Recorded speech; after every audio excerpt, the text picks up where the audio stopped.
What's going on, everybody? It's Tuesday. I think today is the 16th, May 16th. Quite interesting things going on Lake Fork right now. The last couple days, at least since we talked last Friday when you got the report. The lake has come up considerably. Remember that every 0.25 is 3 inches, okay? So every 25 hundredths, I guess, 0.25 hundredths is 3 inches. So we've come up 3 inches pretty much. We were sitting last Thursday at 402.04, somewhere in that range. And we're at 402.34 as of today. So the rain that we did get over the weekend and etc. last couple of days has brought the lake back up, bringing it back up again, which remember, rising water rises fish. The clarity's still good because it hasn't come in violently. 0 to 1, even some areas are a little better. And 76 to 79 degrees.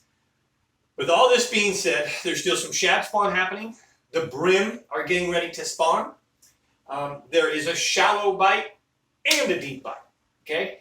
There's some shad spawn bite if you're in the right spot. It's hit or miss. It's random. There's a lot of shad spawning and not bass on it. But the flooding and the heavy cover that the bass have, which they haven't had in a long time.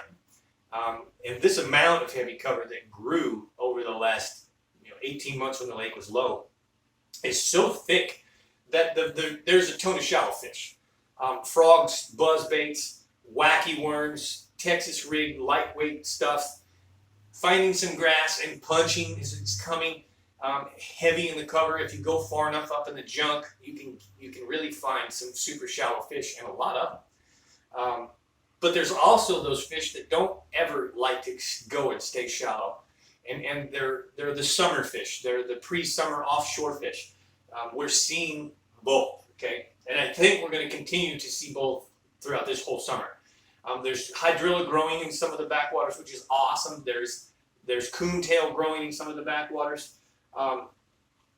And then, of course, the offshore bite. There's food everywhere. And so the bass can kind of be in a lot of places. Again, you really got to kind of commit, though. If you find yourself bouncing around, going shallow and throwing the frog for a little while, and then going out and throwing a shaky head, and you're scrambling around, you're not going to find good results. So what I'm getting at publicly to help you with this report here is commit to one or the other. If you're going to go fish shallow, commit. Get your buzzbait out, get your frog out, get some wacky worms out, get a couple punching rigs out, and go fish the shallow cover. Go fish the junk. Remember, green is good. Look for the duckweed.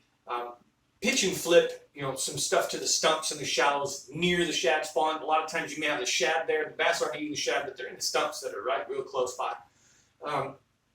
And stay with it, okay? I can tell you that a couple of good areas that you could really run into. If you'll run up into Birch Creek, I'm going to give you guys a little info. If you run up into Birch before you get to the 514 bridge, those banks that are there, not the coves, but the banks, that they've got a lot of fish. They've got a lot of bait, and they've got a lot of fish. Especially the very first bank to your right. You run up Birch and you get about halfway going into Birch. You got Duck Call as the first cove, and then the next one is, I think, Oil Cove or Oil Tank Cove, or there's an oil well rig on that little island, Oil Well Island. But that whole bank and that whole area right through there has got fish. And again, you can go all the way up into Birch and go farther, go find the duckweed. And you will find some frog bites. You will find some wacky worm bites if you stay with it. That's the key. Rising water rises the fish, especially this time of year. It gives them good stuff, good fresh water, good stuff to go into. I prefer the deep bite. I'm finding some big schools of fish that are already starting to be offshore. The typical summer patterns are working. Carolina rigs, jigs, shaky heads, things like that.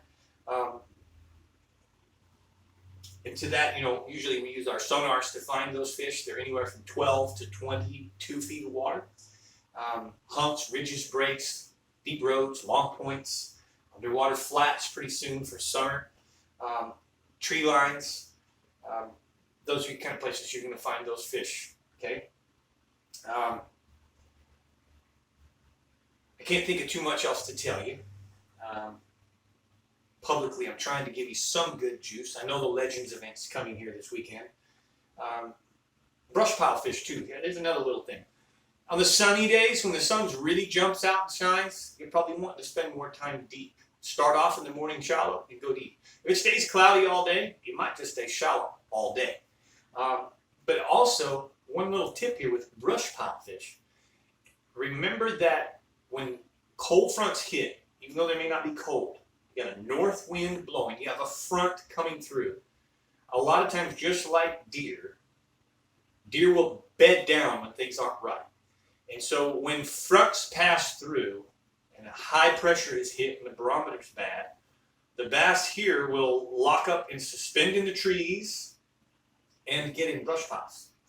And so brush piles are really starting to be part of the game right now. Fishing brush piles in 6 to 14 feet of water can really yield a lot of fish when they're not active and schooled up and chasing food. Okay, but that's the gist of the best I can give you guys right now for this public rundown. If you feel you need more or you want more, then it's fair for me to ask you to come subscribe to the members only channel. When I finish this video, I'm going to take the camera and go set it up in the boat. And I'm going to pull the rods out that I've been using the last couple of days. And yesterday, the morning was slow, but the afternoon started up a major smackdown.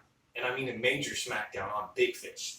And I'm going to show my members exactly what I have tied on the rods, reels, the line, the baits. I'm going to tell them the locations, to tell them the how-to, the depths. I'm going to give all the details in the members only channel. It's $4.99 a month for you to subscribe. Subscribe for 1 month. If you got a tournament coming, subscribe for 1 month and unsubscribe. For $5, you can find out 8 reports. I give 8 members-only rundowns each month, and I give the true details, whether I do good or bad, and exactly what's going on for it. Okay.